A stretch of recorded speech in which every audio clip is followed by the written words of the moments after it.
Hello दोस्तों, भाइयों मित्रों, आपका Rajiv mechanical engineering YouTube channel में स्वागत है। मैं प्लम्बर से जुड़े हुए वीडियो बनाता हूं। कृपया वीडियो को लाइक करा करें।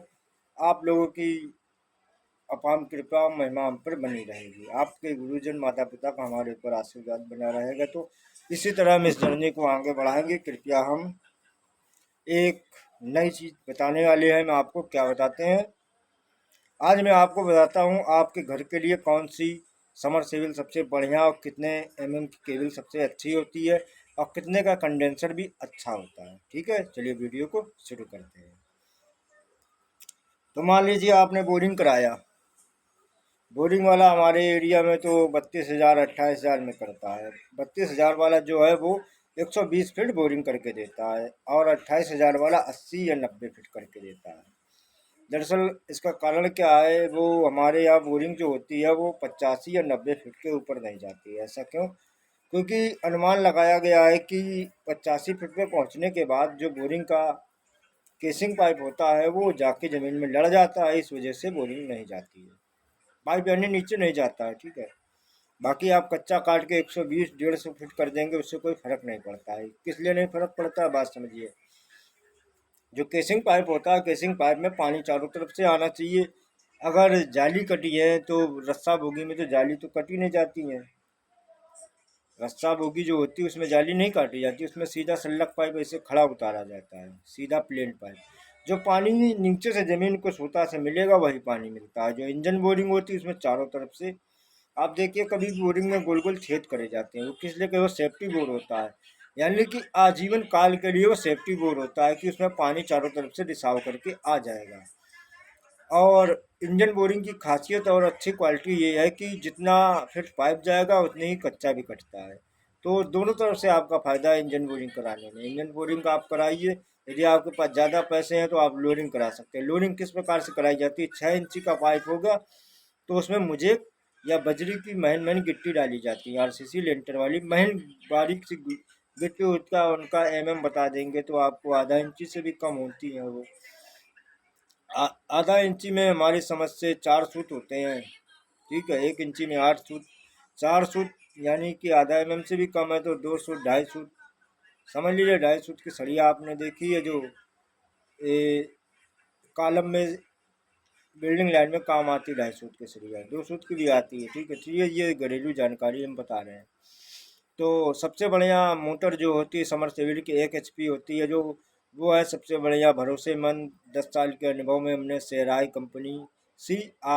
कंपनी की सबसे बढ़िया समरसेबल मोटर पंप है 1 HP की। दूसरी है वरना, सबसे अच्छी और बेहतरीन। और मार्केट में नई नई मोटर लॉन्च होती हैं, जैसे कि आपको विश्वास है कम पैसों में ज़्यादा नहीं आप लेना चाहते हैं तो आप ले लीजिए ये दूसरी मोटर। तीसरी मोटर आ गई आपकी जिंदल कंपनी की, वो भी बहुत बढ़िया है।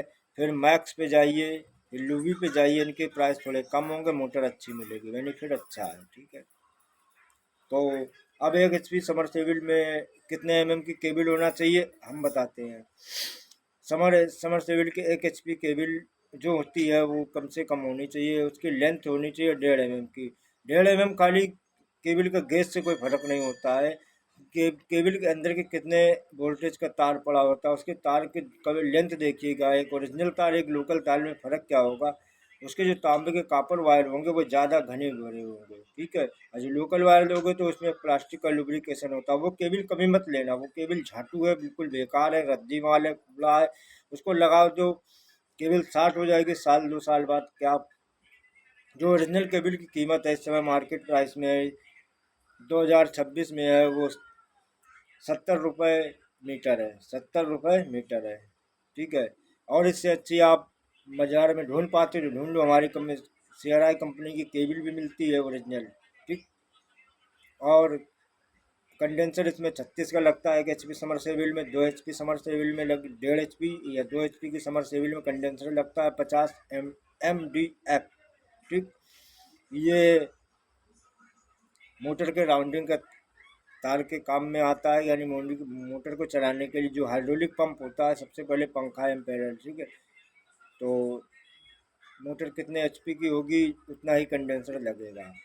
और आप मान लीजिए कि जहाँ पे कम वोल्टेज आता है तो वहाँ पे कंडेंसर बहुत सारे कारीगर बढ़ा के लगा देते हैं। आपके पास कोई वोल्टेज कंट्रोल डिवाइस तो है नहीं। आपने मान लीजिए 1 HP में 50 के कंडेंसर लगाया, 1.5 HP समरसेबिल का वोल्टेज कम आ रहा है, और 1 HP समरसेबिल में वोल्टेज 220 होना चाहिए। 1.5 HP में 230-40 तक चला जाता है, ठीक है, और 2 HP में भी पहुंच जाता है 240 HP तक, 240 वोल्टेज पहुंच जाता है।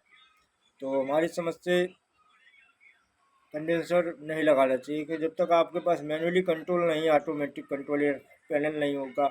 आधुनिक इलेक्ट्रिक पैनल चाहिए, क्योंकि बिजली कंट्रोल करने के डिवाइस हो, खुद के ट्रांसफार्मर हो, तो सबसे बढ़िया कंडेंसर मत लगा। सोलर पैनल पे आप या डीजल इंजन से भी चला सकते हैं, समरसेबिल चलती है, बढ़िया चलेगी, कोई दिक्कत नहीं आएगी, ठीक। केबल का विशेष ध्यान रखें। 200 फीट पे है तो 2 mm की केबल लीजिए, 1.5 mm से 2.5 mm की केबल पे जाइए, ठीक है।